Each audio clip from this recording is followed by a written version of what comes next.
TV Trash, and hey, it's summertime! And you know what that means!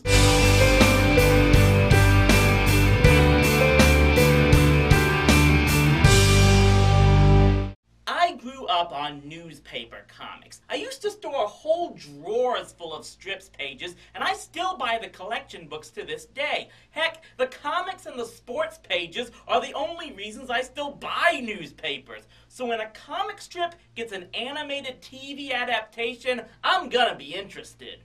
Obviously, strips like Peanuts and Garfield have gotten numerous animated specials over the years and regular series. I've already reviewed a number of Peanuts specials on this show, but there have been other strips over the years that have had one or two specials or more short-lived series. And so, the second annual TV Trash Summer Spectacular is Comic Strip Month. We're once again doubling our efforts this August, 2 reviews a week, as we bring you some of the more obscure comic strip adaptations to air over the years. So let's start off with the cartoon of everyone's favorite corporate drone and his megalomaniac dog, Dilbert. The Dilbert comic strip, of course, is the creation of Scott Adams. It hit newspapers in 1999 and started out as a basic nerd and his dog story, but the strip caught fire when Adams focused it on being a parody of the American workplace. Suddenly, Dilbert was the struggling, hard-working everyman that cubicle dwellers everywhere could relate to. Well, as much as they could relate to one who had a genius dog with delusions of grandeur. Still, the strips lined cubicle walls everywhere, and the characters were the most merchandised this side of Garfield. And finally, a full animated series was greenlit for airing in 1999. The bad news? It was on UPN. Y'all get to that later. I thought you were going to wake me at 6:30. I also said women like men who are shaped like potatoes. Can you find the pattern here? They definitely didn't scrimp on the voice acting for this one. Our title character is voiced by Daniel Stern, who to me was one of the most underrated comedy stars of the 90s. We all remember him as Marv in Home Alone, but I also thought he stole the show in the City Slickers movies. To counter him, Dogbert is voiced by Chris Elliott. Don't you do enough engineering at work? Work is just meetings. This is engineering. If this works, someday all showers will be voice-activated. Is it that hard to turn the knob? Dilbert's other quote-unquote pet is Ratbert, an escaped lab rat who hid in their house, and they basically let him to the family because he wouldn't go away. I didn't know you had your own toothbrush, Ratbert. Why would I need my own toothbrush? But as per the strip, most of the action takes place in Dilbert's office with his co-workers. First, there's the workaholic, overstressed Alice. Gee, who could possibly voice a loudmouth, sarcastic redhead? She must have blown some smoke up your butt. I think you're jealous. Jealous? I think I speak for all women capable of reproduction when I say no. I hate slurping. That's what broke up my marriage. If you ever do that in front of me again, I will throw that hot coffee in your face and you can slurp it through your pores. Do you hear me? Yeah, I'm thinking it took 2 seconds for casting to read this character and say, "Get Kathy Griffin!" Countering her is the lazy sloth Wally, who basically uses the company for a paycheck and resources while not doing any actual work. You plan to retire? Retire? From what? I don't do anything now except surf the net. Why should I pay for that?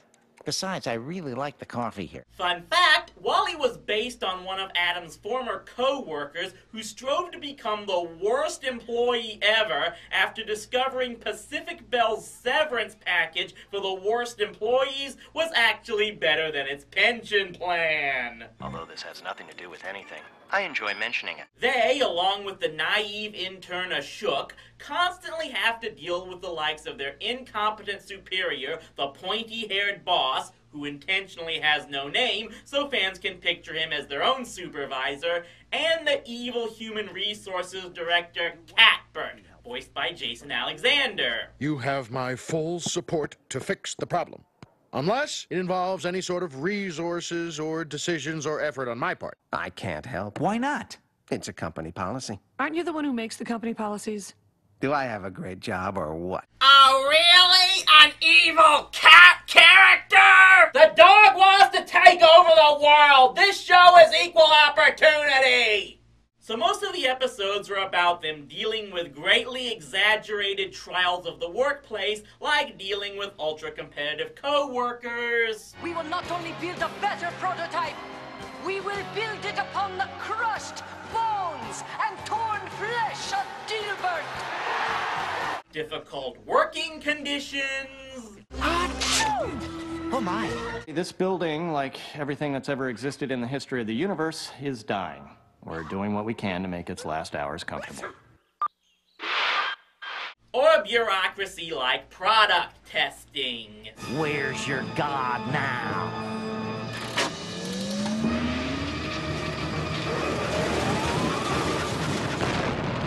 Sorry, my friends, but it's better to find the problems now than to send a defective product into the market to shatter the lives of innocent people.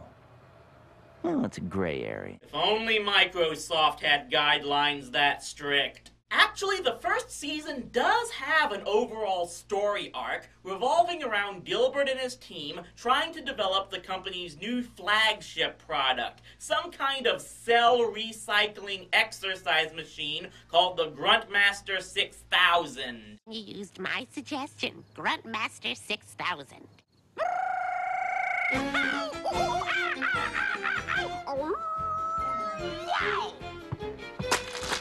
I think you should know this transdermal hydroelastic regenerator is well within the realm of possibility. Huh. It's obvious, in retrospect. Can I have this? What am I gonna do with it? I'm a garbage man. The Gruntmaster 6000.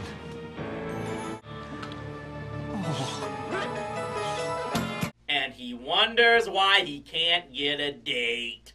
But there's little doubt Dogbert steals the show here, and just like Snoopy, he's a total Benji stew, but it's done in a way that's funny, and maybe makes you wonder you could look upon the world with the same indifference. What makes you qualified to be a reporter?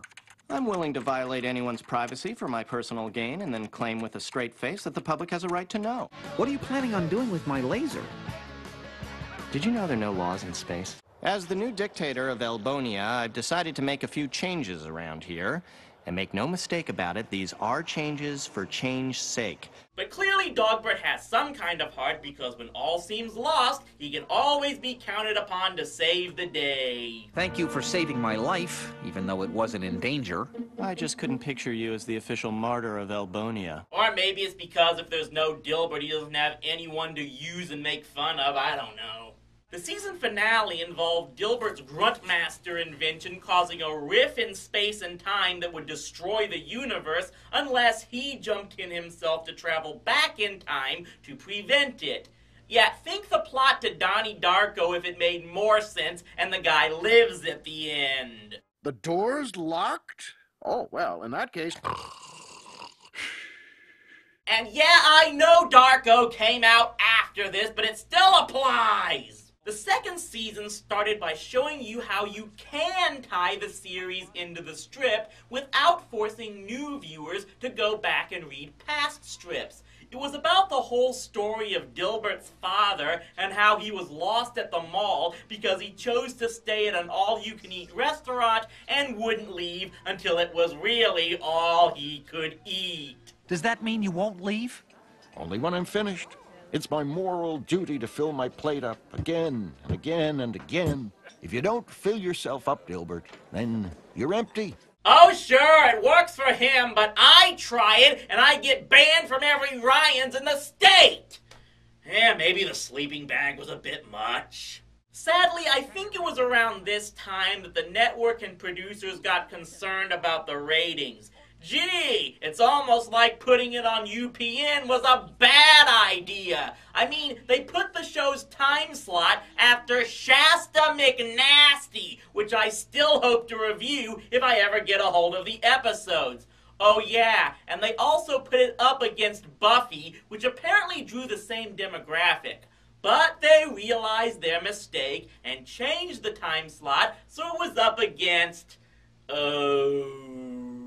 Anyway, the point is they did what most shows do when they press the panic button. They bring in lots of special guest stars. The second season had appearances from Wayne Knight, Andy Dick, Seinfeld, and even Stone Cold Steve Austin!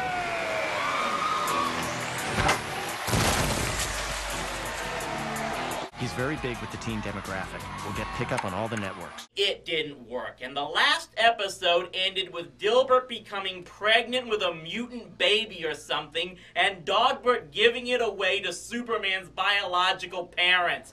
It may be the only time a show's jump the shark moment came in its actual series finale. Who knew our planet would survive the cataclysm? The weather reports are never accurate.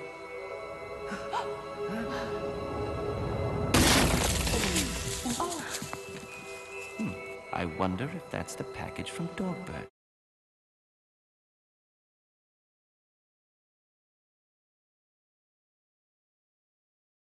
Still, for a short 2-year run, Dilbert did its job as best as it could. Scott Adams definitely had a large role in its creation, using it to make extended jokes and social parodies that he couldn't do in a 3-panel comic strip. There was actually a pretty interesting blend of both the lavishly ludicrous and the type of intelligent comedy that sadly causes shows like Arrested Development to have a short lifespan. Would it have done better on a network that gave it a better schedule placement?